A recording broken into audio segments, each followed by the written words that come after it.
What is up, everyone? Welcome back to Savage Rounds with Xavier. Today for you, I've got the UFC 291 breakdown and bets video. This card is going to be crazy. There's a lot of great fights on it. Obviously, the two you see in front of you, Poirier, Gaethje, and Pereira, Yan. There's some more bangers on there as well. We kick it off.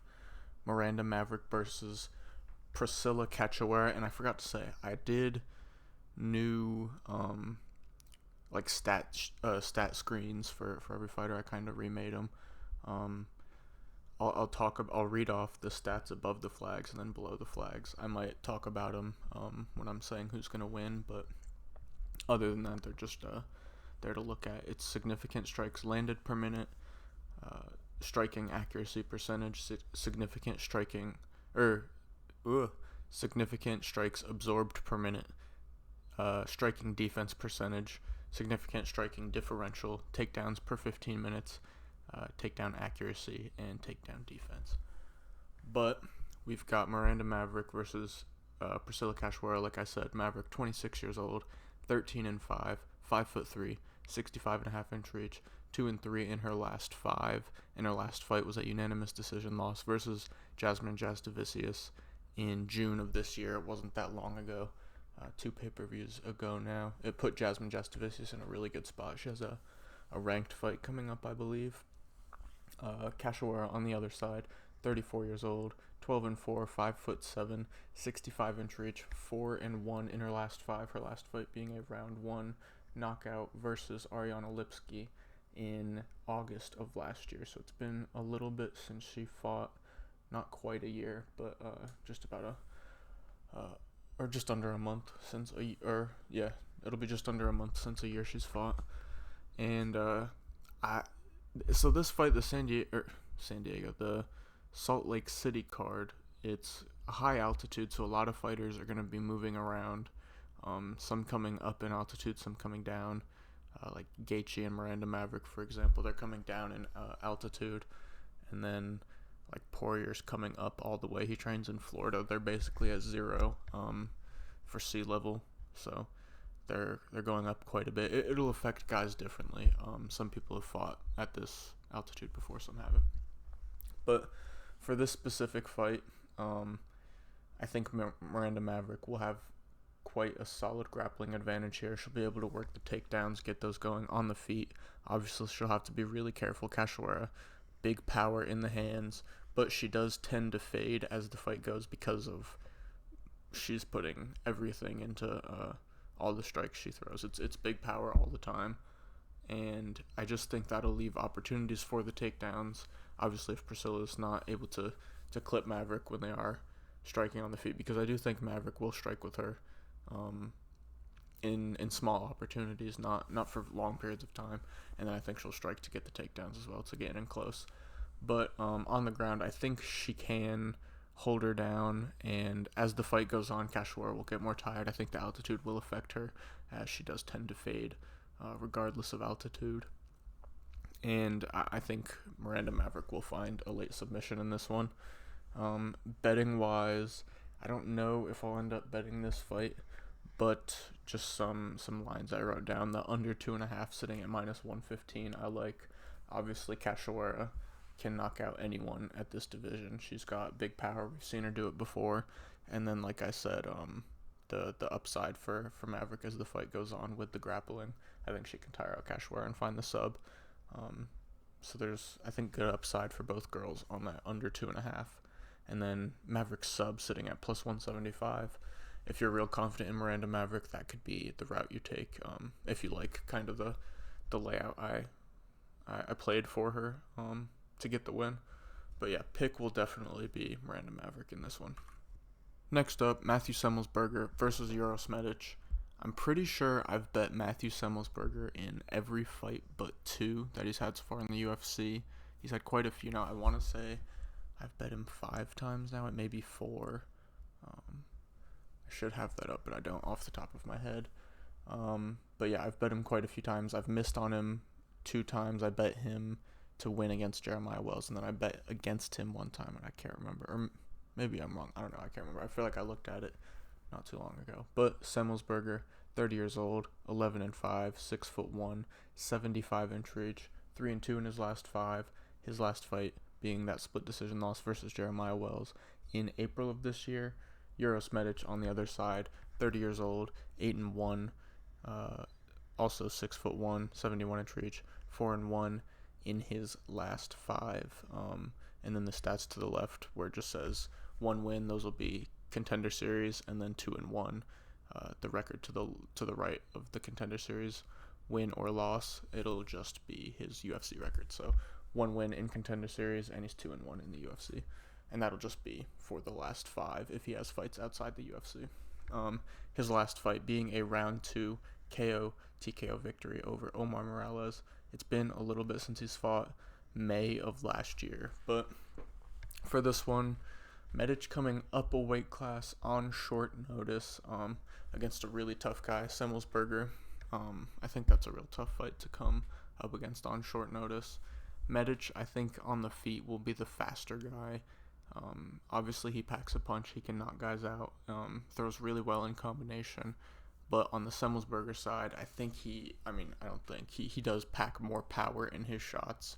He doesn't throw quite as quick or maybe as slick in combination as Medic, but he's got like 7 drops in his last 2 fights. He's been ridiculous. At the rate he drops his opponents at, whether he's winning or losing. He dropped Jeremiah Wells twice in a loss. That's why it was a split decision. I had him winning that fight in the moment when I first watched it. But this one, I think Semmelsberger can do the same. Coming up, it'll be a power difference for Medic that he's fought against in the UFC. I think Semmelsberger will be able to continue that streak, hurt him, and then also he can go to the wrestling. I think he will have the wrestling advantage here. Medic doesn't have the best takedown defense. We've seen him get taken down before, and I think Semmelsberger can mix that in, especially once Medic is maybe not hurt, but like once he's felt the power and now he's worried about the striking. They'll both open each other up, so I think there'll be good opportunity for Semmelsberger to get the victory here. If he goes more wrestling heavy and Medic is able to tough out some shots, I could see a decision, but there's also a world where Semmelsberger hurts him and then is able to find the finish pretty quick. I think his one loss was a TKO, if I'm not mistaken. I really should have that up. I should put it up on my other screen, but I keep forgetting to before I start recording. But Semmelsberger will be the pick here. Betting wise, the under 1.5 sitting at plus 105, over 1.5 minus 135. I kind of like the over a bit. I think Semmelsberger could definitely hurt Medic in the first round and get him out of there quick. He's done it many times. He's got that kind of power. But I also think Medic is a good striker himself, and he can do decent work on the feet in the first round too. And maybe Semmelsberger, like I said, is working in that wrestling. So I do like the over 1.5 a bit. Semmelsberger money line. I do think it's not too bad for parlays. I think he is a pretty solid pick, especially because, like I said, it's Medic coming up a weight class on short notice. I think the circumstances are tough, and Semmelsberger's the more well-rounded fighter. I don't know if I'll bet Semmelsberger. These are just the ones I always write down that I'm considering when I'm looking at the fights and looking at lines and stuff. These are just the ones I write down, not official bets or anything. And then Semmelsberger KO TKO, like I said, I do think he's live for like a late round 2, maybe early round 3, and then obviously he's got the big power. He could get it in the first, so that KO is live. Plus 150. Next up, CJ Vergara, Vinicius Salvador. Vergara sitting at he is 32 years old, 11-4-1, 5'6", 68-inch reach, 3-2 in his last 5. I put 1-0. I don't know why. I meant 1 win in Contender Series and 2-2 in the UFC. His last fight being a round 2 KO TKO win over Daniel Lacerda in March of this year.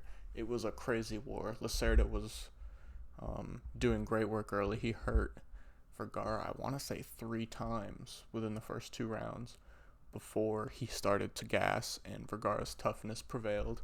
Obviously, it was crazy that Vergara was able to withstand all that, and then even after all of that, he came back and was able to get the finish himself. Lacerda has shown that's an issue for him. He puts on a storm early and then is not able to last, but it happened again. Good win for Vergara, showed the toughness. Being hurt 3 times and getting the win is crazy. Vinicius Salvador, 27 years old, 14-5, 5'7", 70.5-inch reach, 4-1 in his last 5, 1 win on the Contender Series, and he's 0-1 in the UFC. That loss in the UFC was his last fight, unanimous decision loss versus Victor Altamirano, also in March of this year. It was on the same card. So, 2 guys matching up from the same card that they last fought on. I like CJ Vergara in this one. He's just much more well-rounded. Vinicius Salvador, he's a wild striker. Obviously, he's got big power. Of his 14 victories, they're all finishes, and 13 of them are knockouts. He's got one submission victory as well. I think he's going to come after Vergara early and put it on him, kind of like Lacerda did. Maybe not in the same way, like the same striking style, but Vinicius is going to come forward, throw big hooks. He's got big power, and like I said, he's a wild, explosive guy early. He does tend to slow, and I think it can be kind of the same situation. Maybe Vinicius isn't hurting him like in his last fight, and maybe he is, but regardless, I think Vergara will be able to withstand it, get the wrestling going. Vinicius does not have the best takedown defense. It's been solid in the UFC, as you can see, but overall, he's definitely able to be taken down. Vergara can get that going, and he's got decent power himself. He has a first-round knockout on Contender Series, got some finishes in the UFC as well. Had some good fights. He beat Clayton Rodriguez in a split decision, I believe. He's beat some good guys, tough guys. Kicks to the body, really nice, and like I said, decent power, but overall solid boxing, good volume, and much better cardio than Vinicius Salvador. I like him to, like I said, withstand what Vinicius brings early. Vinicius will start to tire, and Vergara can take over, and maybe he's winning early, but I just think the longer this fight goes, the worse it gets for Vinicius. Vergara is my pick. Betting wise, the Vergara money line isn't bad. I'm kind of surprised it's this close. He's sitting currently at minus 149. Up there it's at minus 145, but it's changed a bit since I've added it in. Vergara around 2 KO plus 675. Vergara around 3 KO plus 900. I may take a stab at a late KO play. I probably won't play the money line. But yeah, Vergara will be the pick. Next up, Jake Matthews versus Darrius Flowers. This is a tough spot for Darrius Flowers. I'll talk about it a little bit. I don't have too much to say about this one because I do think Matthews is going to do good work here and get this one over quick. I'll talk about it real quick. But Matthews, 20 years old, 18-6, 5'11", 73-inch reach, 3-2 in his last 5. His last fight being a unanimous decision loss versus Matthew Semelsberger, who's also on this card. It was in December of last year. Darrius Flowers, 28 years old, 12-5-1, 5'9", 71-inch reach, 4-1 in his last 5 with a win on Contender Series, and this is his UFC debut. His last fight was that Contender Series win.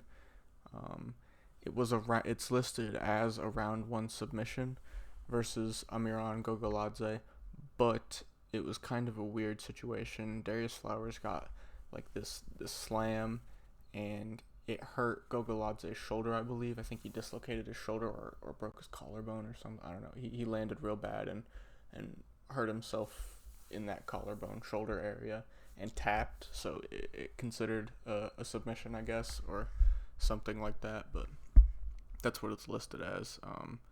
And it was August of last year, so it's been a bit since he's fought. I think he got I don't want to say for sure, but I feel like he had a suspension. He popped for a performance-enhancing drug or something, or like he had a tainted supplement or something like that. I don't want to say for sure, but I feel like that's why he hasn't fought in the UFC yet. But regardless, like I said, this is a real tough spot for Darrius Flowers. He's coming in another guy on real short notice, and Jake Matthews is the wrong guy to come in on short notice, I believe. Obviously, Darrius Flowers has big power in his hands, and I do think there is a world where, it's fighting. Anything can happen. I think maybe Darrius Flowers is able to land a big shot in the first and get Jake Matthews out of there. But I think most times this fight plays out Jake Matthews, especially in these conditions on short notice, up at altitude. The up at altitude short notice combination is real bad, and Matthews is very well rounded, great submissions, great grappling, and the hands have continued to get better. He's had some good knockouts recently, and toughed it out versus good guys like Matthew Semelsberger where he was getting hurt. So I think Darrius Flowers starts to slow if Matthews doesn't get him out of there in the first, but I definitely think Matthews puts it on him and can start to work the grappling and finds a submission at some point in this one. I do think he could also knock him out. Regardless, I like the finish at some point. The under 2.5 is sitting at -175. That is definitely something I will be playing, because even I feel like the upside for Flowers, his biggest win is a knockout early, so that fits into the under 2.5 play. But I feel like Jake Matthews will find the finish under 2.5. Matthews inside the distance sitting at -125. Matthews KO, TKO +275. Matthews sub +180. I like that under 2.5 a lot. I do think this finishes inside the distance. Next up, Roman Kopylov, Claudio Ribeiro. Kopylov, 32 years old, 10-2, 6 feet tall, 75-inch reach, 3-2 in his last 5, 2-2 in the UFC. His last fight being a round 2 KO TKO versus Punahele Soriano. It was in January of this year. Good performance from him there. He's looked really good in his last 2 performances, after a rough 2-fight skid to start his UFC career. But he's continued to improve, and yeah, good little win streak now with some good performances. Claudio Ribeiro, 31 years old, 11-3, 6'1", 77-inch reach, 4-1 in his last 5 with a win on Contender Series, and he's 1-1 in the UFC. His last fight being a round 2 KO TKO victory over Joseph Holmes in May of this year. So both guys fighting this year. Both guys, obviously Ribeiro, since he's been in the UFC, fighting twice, and Roman Kopylov looking real good in his last 2 fights. I think Kopylov is really well-rounded and just better than Ribeiro. I think if Ribeiro tries to go for the grappling here, Kopylov can stuff it. I think Kopylov could work his own takedowns. And on the feet, we know obviously Ribeiro can knock him out. Ribeiro has huge power. He throws big hooks, and that's how he's gotten most of his victories. So that is definitely a possibility. But as he's throwing these big hooks coming forward, Kopylov has just looked so good recently in his boxing. His striking defense is great. You can see it up there, 60% striking defense is pretty solid. Positive striking differential, and yeah, I mean he doesn't get hit clean too often. I think he'll be able to see these hooks coming. He's real technical, throws great combinations, good kicks to the body. I like Kopylov to get this one done. I do think he probably finds a finish. He's a guy that kind of builds into the fight, so maybe he gets it done early, but I think the most likely scenario is he does some good work in the first round and can wear on Ribeiro with his striking.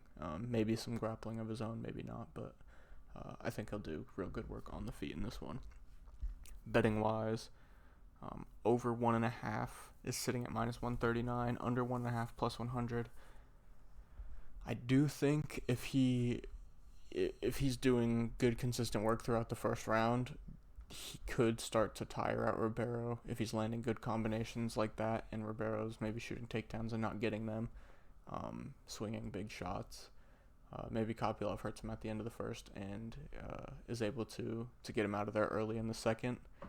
But I do think I just feel like it goes a little bit longer. I feel like Kopylov finds it'll be like that, but in the second and third. So I feel like he'll do good work throughout the first and second, possibly hurting Ribeiro at the end of the second, and then looking to find that finish early in the third. I feel like that's a good situation there. So that over 1.5 sitting at -139. It's so close, though. I don't know if I'll end up playing it.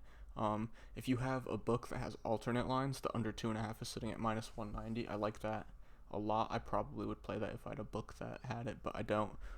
Like I said, all that upside for Kopylov as the fight goes on. He builds as the fight goes on, and Ribeiro's got huge power early, so that knockout is always live early for him. If you've got those alternate over-unders, that would be a solid one if you can find that under 2.5. But the Kopylov money line -200 is what it's sitting at right now. I do like it. It's a good parlayable one if you're a guy that likes to do parlays. If you're putting like two or three guys you like, I think Kopylov is a strong one for this card. Kopylov KO TKO sitting at +105. I do think he finds that, but I don't know if the line is big enough for me to take a shot at it. But yeah, pick definitely going with Kopylov in this one. Next up, Derek Lewis versus Marcos Rogerio de Lima. Derek Lewis sitting at. Derek Lewis, 38 years old, 26-11, 6'3", 79-inch reach, 1-4 in his last 5. He's not on the best run right now. His last fight was a loss, a round 1 submission versus Sergey Spivak in February of this year. I believe I read something on Twitter that said he was talking about at the media day that he blacked out during the weigh-in for that fight because he had to cut 25 pounds in like 3 days or something.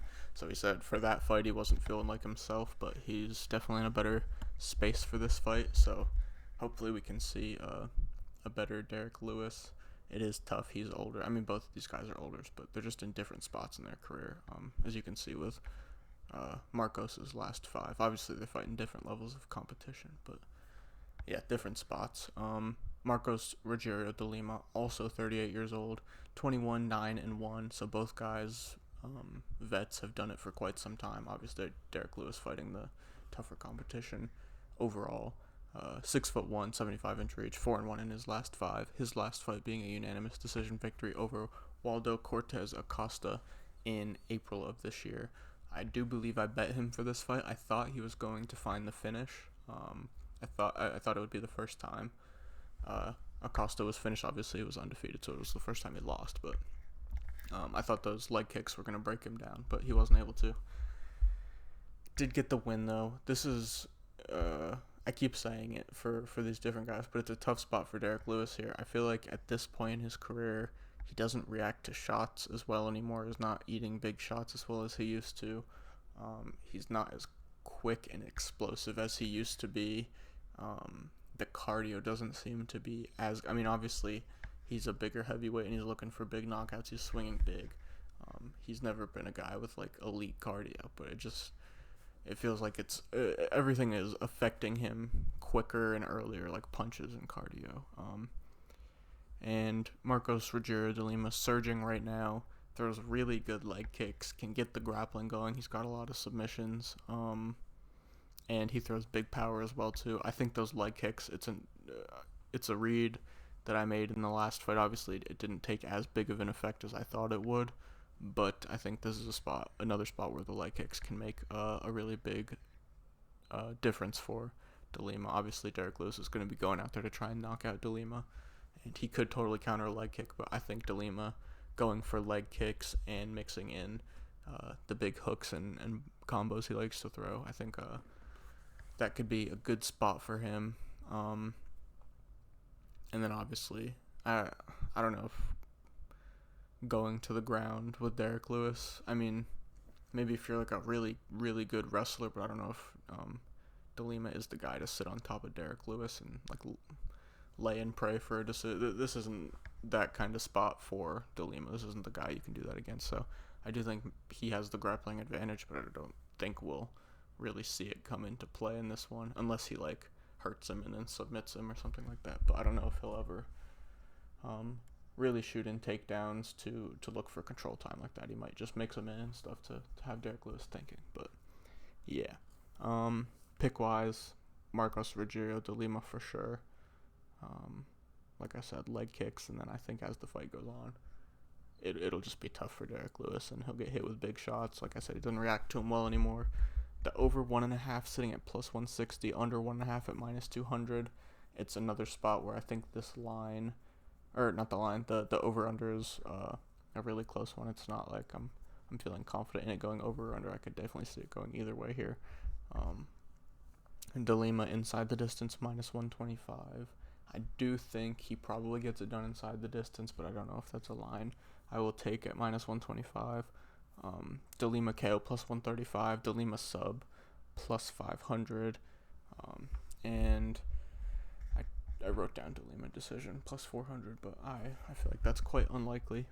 I don't know if this is a fight I'll be betting. I was just I always do it for each fight. I write down the lines that I kind of like the look of, or like spots where I think the fight could go, and that's the line for it. But yeah, probably no betting for me in this one. Pick wise, I'm going Marcos Rogerio de Lima. Next up, I believe this is the last prelim. We've got Gabriel Bonfim versus Trevin Giles. Bonfim, 25 years old, undefeated, 14-0, 6'1", 72-inch reach, 5-0, Contender Series victory, and he's 1-0 in the UFC. He's looked really good in both of those performances. Obviously, he was kind of he got like kind of guillotined by Trey Waters in that Contender Series fight, but he was able to get off the Von Vlue choke. It was pretty cool, and then was able to get the really, really quick submission victory over Munir Lazez in that last fight in January, under a minute, which was crazy. Trevin Giles, 30 years old, 16-4, 6-0, 74-inch reach, 3-2 in his last five. His last fight being a split decision victory over Preston Parsons in March of this year. I think both of these guys are well-rounded, but there's a difference in their well-roundedness, I believe. Trevin Giles is like decent to solid everywhere, and I think Gabriel Bonfim is a really, really good grappler, and his striking is good enough, especially for Trevin Giles. I think he's got more power than Trevin Giles. All the finishing upside, in my eyes, in this fight is with Bonfim. I think the fight IQ out of Trevin Giles isn't great. There's spots on the ground where he puts himself in danger. He doesn't make the best decision a lot, and I think if this fight goes on, if Bonfim doesn't find an early finish, which I think is totally a possibility, he could club and sub him quite quick, I do believe. But I think there's also a way where Giles is able to kind of prolong this fight. He's got a good jab himself. Like I said, he's solid everywhere. His boxing is pretty decent. His jab specifically, he's got a really good jab. And I think if this fight goes longer, he starts to get tired. Obviously, both guys will be getting tired at altitude. But Trevin Giles tired, if it gets to the ground when they're both tired, I think Trevin Giles is prone to making a mistake, and Bonfim can get that submission. So I think there's early finishing upside for Bonfim, late finishing upside for Bonfim. And if Giles is able to survive, I think Bonfim will just have done too much, and he will have won rounds and won a decision.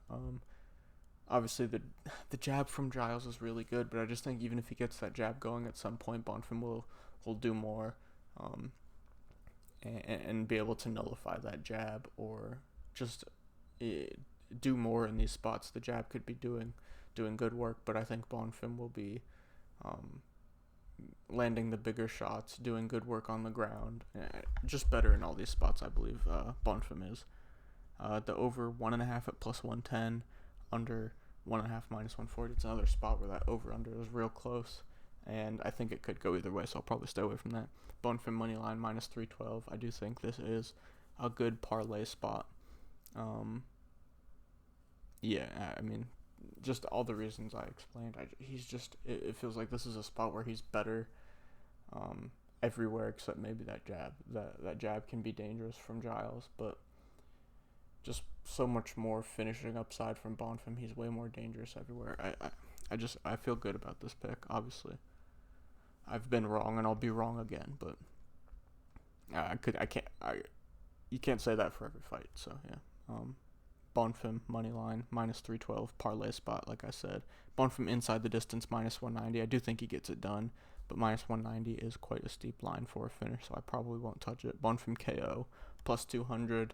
Bonfim sub +150. I do feel like club and sub is quite a likely scenario, or like I said, it's a little bit later. They're both tired, and there's just opportunities for Bonfim to find a sub on the ground.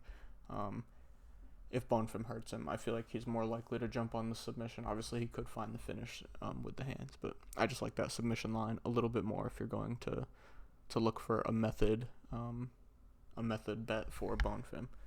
But yeah, Bonfim definitely the pick for this one.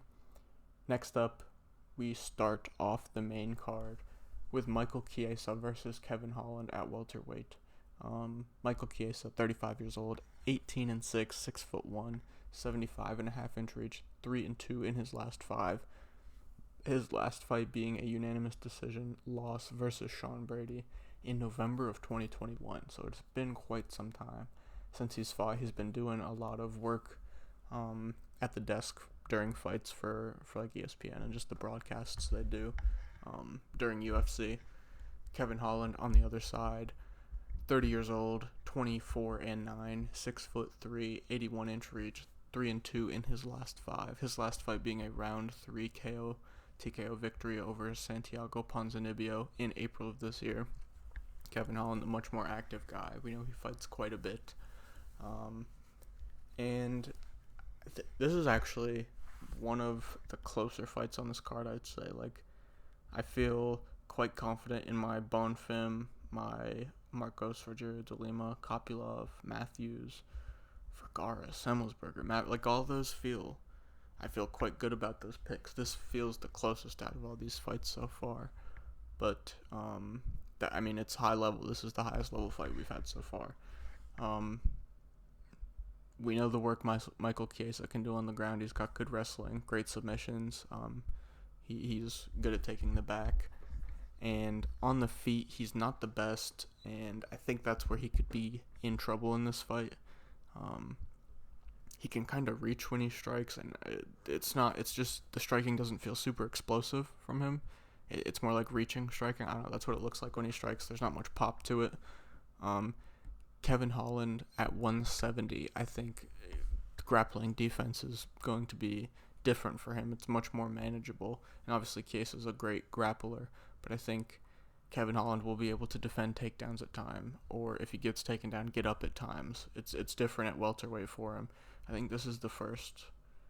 I don't have like all the matchups next to me or like off the top of my head, but I feel like in 170, since he's gone back up to 170, this is the first like big name grappler that he's fought. So this will obviously be the first big grappling test at this weight class, unless I'm missing somebody in my head, but I feel like that's right. And we'll see. Like I said, I think it can be different for him at 170.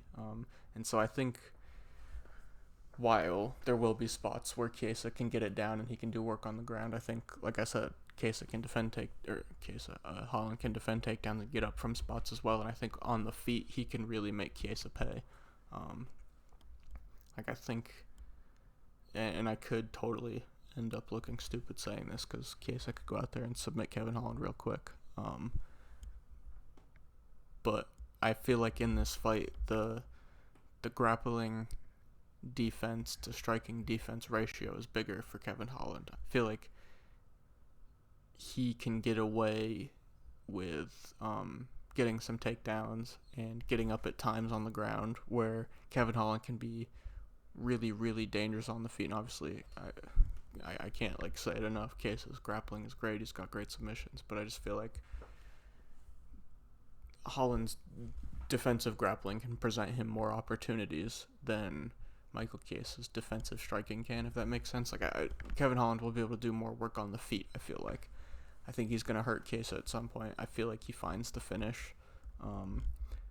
This could also go to decision with Holland doing more work, or maybe Chiesa doing more work. I'm going with Holland. I like Holland in this spot. Like I said, this is the closest fight so far. You can see me going back and forth, talking to myself on this one, but I'm going with Kevin Holland. I think on the feet he can make Chiesa pay. He can stop takedowns, get up in spots. I'm going Kevin Holland. No bets for me on this one because it's so close, but yeah, this is going to be an interesting fight. I'll be really interested to see how Kevin Holland does, but pick-wise, I'm going Kevin Holland. Next up, another interesting fight. Interesting in a different way, I feel like, but Tony Ferguson versus Bobby Green. Ferguson, 39 years old, 26-8, 5'11", 76.5-inch reach, 0-5 in his last 5. Tony Ferguson on a really bad slump at this point in his career since that Gaethje loss.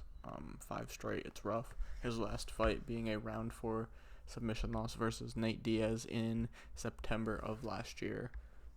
Bobby Green, 36 years old, 29-14-1, 5'10", 71-inch reach, 2-2-1 in his last 5. His last fight being I didn't change that. I forgot to change that one.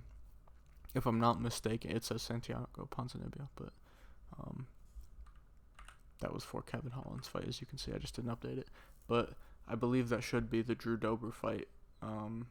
Not the Drew Dober fight, the one with the head clash, the Jared Gordon fight, if I'm not mistaken. It was one of those two, the Jared Gordon fight where it ended up being a no contest, or the one where he got slept by Drew Dober. I'm pretty sure it was the no contest, but for sure one of those two. In this fight, I was going back and forth because it is quite a drop-off. Oh, I don't even want to say that. I feel like the Nate Diaz fight was, obviously Nate Diaz is a legend and stuff, but from the fight before Nate Diaz, the little 3-fight streak he was on, to now, it's dropped off in competition a little bit. This is a little bit more manageable for Tony Ferguson. But 39 years old, been knocked out bad, and just you don't know where his mind's at on this 5-fight losing streak. I think on the feet he's going to be slower.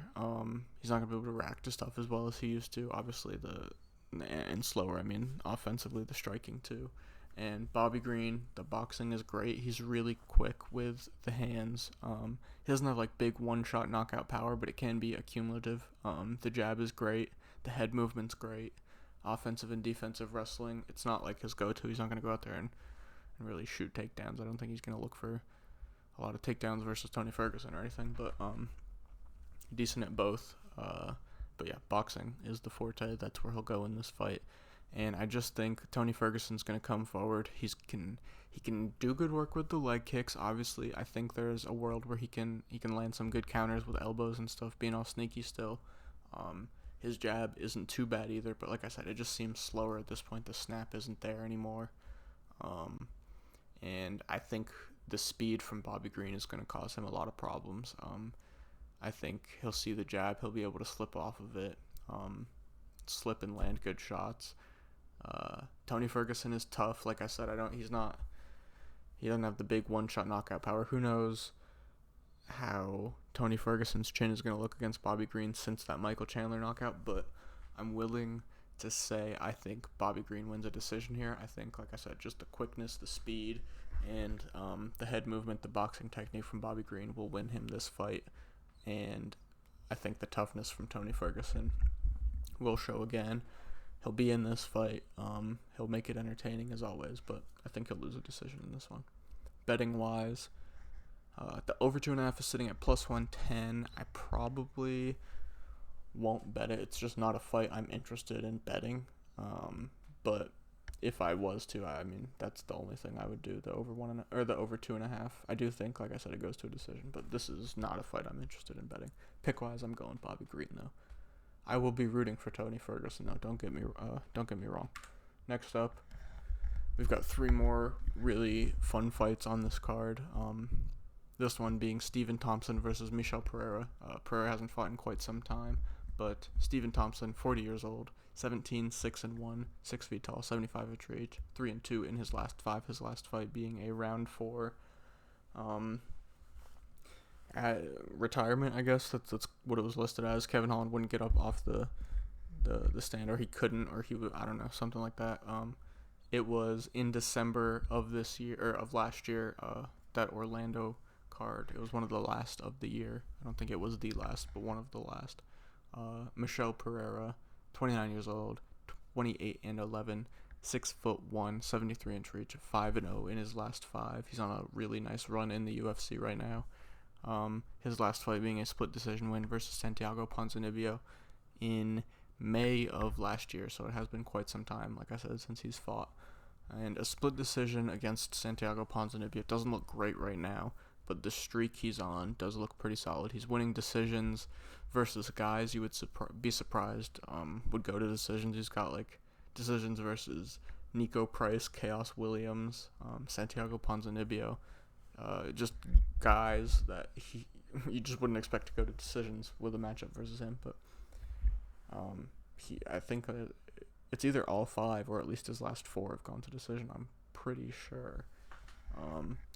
But in this fight, I think you don't want to go like toe-to-toe on the feet with Stephen Wonderboy Thompson, even at 40 years old, which is crazy to say. But we saw it versus Kevin Holland, who it feels like right now on the feet is more dangerous than Michel Pereira, considering their recent results. Just in general, not both versus Santiago Ponzinibbio, but just in general, it feels like Kevin Holland is the more dangerous guy recently, at least. And it's just a spot where I think the karate bounciness and the footwork from Stephen Wonderboy Thompson can cause Michel Pereira a lot of issues. Obviously, he can be a really awkward, unorthodox striker himself, but his last few fights, he's kind of toned that down and tried to reel it in a bit and become more technical. And I think, I don't know, trying to be more technical here versus Stephen Wonderboy Thompson, I think could cause him a lot of issues. And obviously, I know a lot of people are saying they like Pereira to go out here and win a boring decision using the grappling, which Pereira can grapple.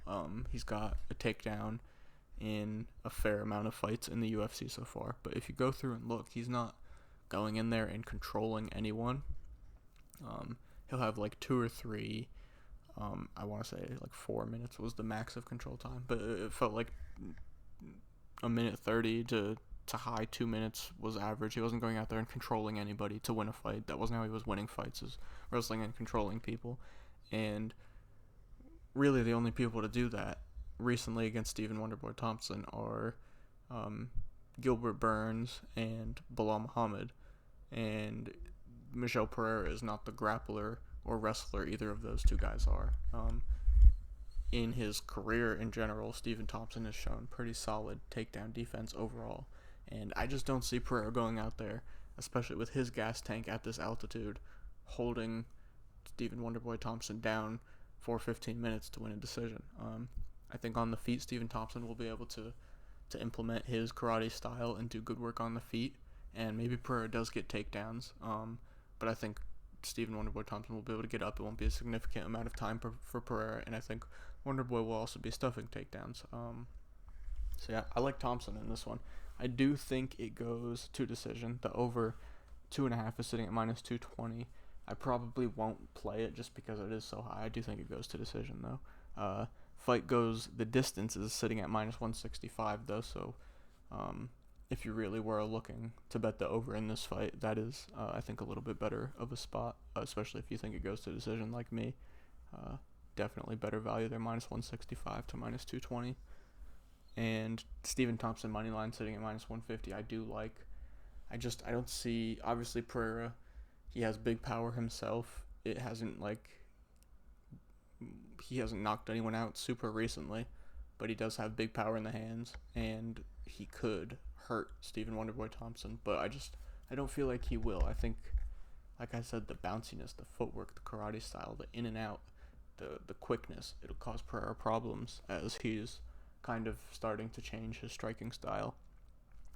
So I do like that money line, and Stephen Thompson decision at plus 145. Not too bad either. Next up, the co-main. One of the fights I'm most excited for. I know how I think this fight's going to go. There's a lot of back and forth on Twitter. It's been fun to see people talk about it. But Jan Blachowicz versus Alex Pereira at 205, light heavyweight, in the co-main event, I'm really excited for this one. Polish Power Blachowicz sitting at I keep saying sitting at, I don't know why. 40 years old, 29, 9-1, 6'2", 78-inch reach, 3-1-1 in his last 5. His last fight being a draw versus Magomed Ankalaev in December of last year for the belt. I was actually at that fight. Live, I'm pretty sure being there, I remember thinking Ankalaev won. Jan did a lot of good work with leg kicks, though, on the feet. So, I mean, it was a close fight. I don't know. It ended up being a draw, regardless of what I think. Alex Pereira, 36 years old, 7-2, 6'4", 79 years old, Jesus. 79-inch reach, 4-1 in his last 5.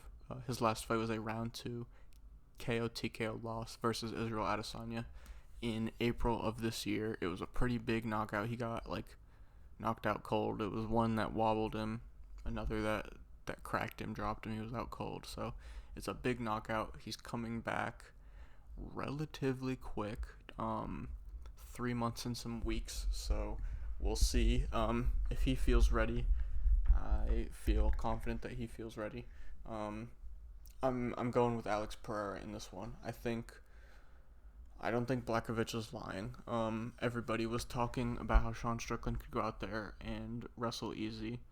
Well, not wrestle easy, but go out there and wrestling would be a smart thing for him to do. I don't think Blachowicz is bluffing when he's saying, I will go out there and mix in my grappling, obviously, especially if it starts to go bad on the feet. But like I said, I really don't think he's bluffing. I think he's going to go out there and test his striking. You hear 2-division Glory Kickboxing champion, guy that knocked out Israel Adesanya, who you took to a decision. I don't know. I think as a fighter, that makes you want to go out there and test your striking, especially if you think you're elite, you've been a champion. So I think Blachowicz is going to go out there and strike with him, and that's going to be a tough decision. I think that's going to be his downfall. I think we saw, everybody's seen the little left hook clip from Glover against Blachowicz that's going around on Twitter right now. Obviously, that's an option, but I just think Pereira's so good on the feet. He's going to be huge at 205, and obviously, his size, just weighing in at 205 is going to be bigger. He already talked about on Embedded how he feels more comfortable. Training at this point is easier. He's happy doing it. And then when he steps into the cage, he's going to be super big. Obviously, Blachowicz is too, but Pereira is going to be towering over him already. I just think on the feet, Blachowicz can be hit. We've seen it before. And Pereira, he's not a guy you want to be hit by. I think Pereira's going to hit him while they're trading on the feet. I really do think Pereira's going to knock this guy out. The under 2.5 sitting at -179. I do like that. I think, obviously, Blachowicz could go out there and do the same to Pereira. We've seen Pereira get hit before. Bruno Silva was able to land shots on him. In both fights, obviously, Adesanya was able to hit him with some shots. And Blachowicz has huge power, so obviously there's that. He's been knocked out recently, Pereira has. So that is an option too. And Blachowicz could take him to the ground, get some ground and pound going. Blachowicz is a great grappler. But like I said, I don't think he's bluffing. I think he's going to go out there and test his striking early. And it's going to be his downfall. That under 2.5, -179, nice. Pereira moneyline, -103. He's the underdog currently. I don't know. It would be interesting to wait. I've seen a lot of people on the Pereira side. I've seen a lot of people on the Blachowicz side. So who knows which way the line pushes if you wait till closer to place the bet. But you can get him as the slight underdog at -103 right now. Pereira KO TKO +155. Pereira round 1 KO +500. Pereira round 2 KO +700. I will probably sprinkle on both of those. I think the round 1 knockout is much more likely for Pereira, but we saw it versus Izzy. They went 5 rounds, and Pereira was able to finish him late. So who knows? But I like those 2 early rounds the most for a Pereira knockout. I'll probably sprinkle on both of those. But yeah, I'm going with a Pereira knockout for my pick here. I think he gets it done in the co-main. Next up, main event. a fight I'm so excited for. I love watching Justin Gaethje fight. He's one of my favorite fighters in the UFC, and obviously, we've seen the first fight. Dustin Poirier is a guy who matches up with him perfectly. They had fight of the year last time. I totally see, especially with this another 5-rounder, I totally see there being a world where this is another fight of the year contender. Dustin Poirier, 34 years old, 29-7, 5'9", 72-inch reach, 4-1 in his last 5. His last fight being a round 3 submission win versus Michael Chandler in November of last year. Justin Gaethje, 34 years old as well, 24-4, 5'11", 70-inch reach, 3-2 in his last 5, with his last fight being a majority decision victory over Rafael Fiziev in March of this year. That was a great fight. I do remember thinking and still think that Fiziev won that fight. It was very close, but I mean, I've watched it again. I think Fiziev won that fight, but it is what it is at this point. Gaethje got the win. It was a close fight regardless of who you think won. I just slightly edged it to Fiziev, but Gaethje ends up getting the win. Again, regardless of what I think. In this fight, though, I mean, I think it's going to look quite a bit like the first one. Obviously, Gaethje has gotten a lot better since that fight. I think Gaethje has leveled up as a fighter, and I think Poirier has obviously gotten more experience and sharpened his skills, but I don't think he's leveled up in the way Gaethje has. The fight style obviously hasn't changed completely. He still goes out there and has insane fights. We saw it versus Fiziev. We saw it versus Michael Chandler.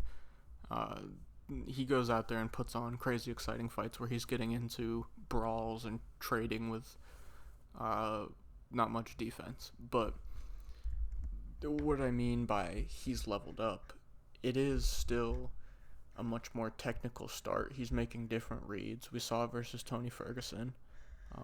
We saw it in the fight before Tony Ferguson as well. I was just looking at it. I don't know why I can't remember the name, but it was kind of, there was a turning point for him where he started to relax a little bit and pick his shots better early. Obviously, he always ends up getting dragged into a brawl, but I think both, it's going to be crazy. Both these guys are going to go in there. They've got good chins. They're going to trade. I like how Gaethje has improved overall as a fighter. He can go in there, be a bit more technical. I think before he was throwing the leg kick, obviously straight power.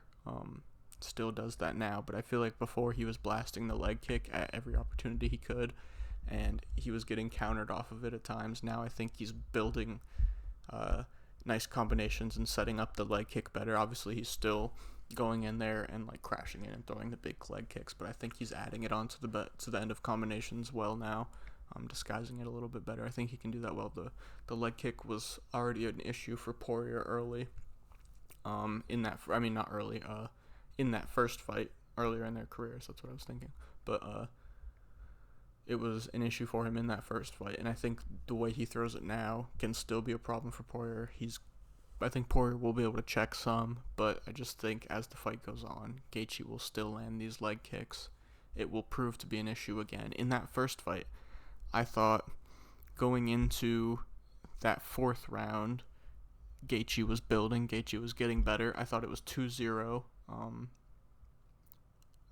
2018 going into the third. I thought Gaethje was winning. He got the point taken away, so 9-9. I had it at that point 29-27, and it just felt like Gaethje was building. The leg kick was starting to hurt more and more.